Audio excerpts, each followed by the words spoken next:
On vous emmène maintenant dans un endroit où l'air est toujours pur, loin des villes, au cœur du massif des Vosges. C'est un petit paradis pour les amateurs de randonnée entre lacs naturels, cascades glaciaires et forêts de conifères. La station de Gérardmer retrouve petit à petit ses touristes locaux et se prépare bien sûr pour la saison estivale. Marianne Buisson, Julien Ababsa.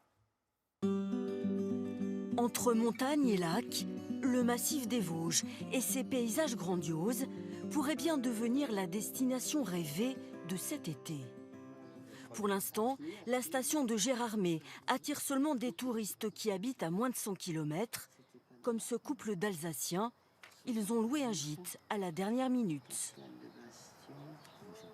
On a réservé à l'office de tourisme et puis il nous a tout de suite dit ah oui c'est bon, ça fait 77 km. On a le beau temps, si on veut faire de la marche en montagne, il suffit qu'on prenne la voiture, qu'on monte plus haut. Ici c'est vraiment le paradis. Ouais.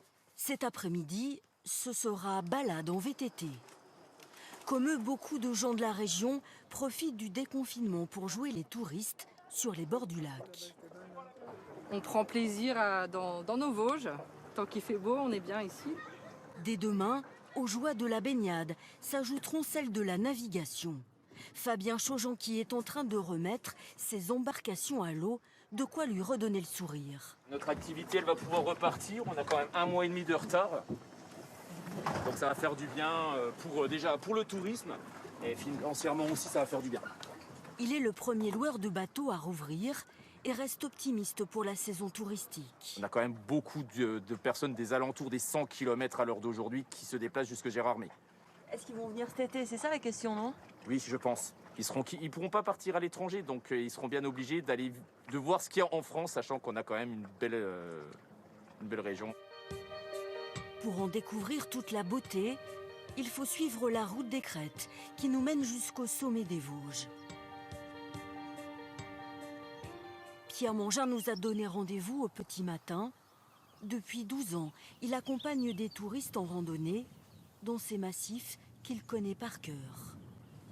À l'horizon, on distingue la forêt noire en Allemagne. Juste après, on a le petit ballon, le sommet qui est un petit peu dégagé, sans arbres. Ici, on a tout ce qu'il faut pour s'isoler du monde, vraiment vivre des journées au cœur de la nature, se déconnecter complètement du quotidien. On y fait parfois des rencontres inattendues. Des chamois qui se laissent observer de très très près. Ouais, là, on a de la chance ce matin. Là, il est vraiment tranquille. Il sait que si on bouge un petit peu, il va pouvoir fuir tout de suite. Il prend même le temps de faire des étirements. Là. L'année dernière, le massif vosgien a accueilli 110 000 touristes, dont 25% d'étrangers. Cet été, les Français pourraient bien être un peu plus nombreux.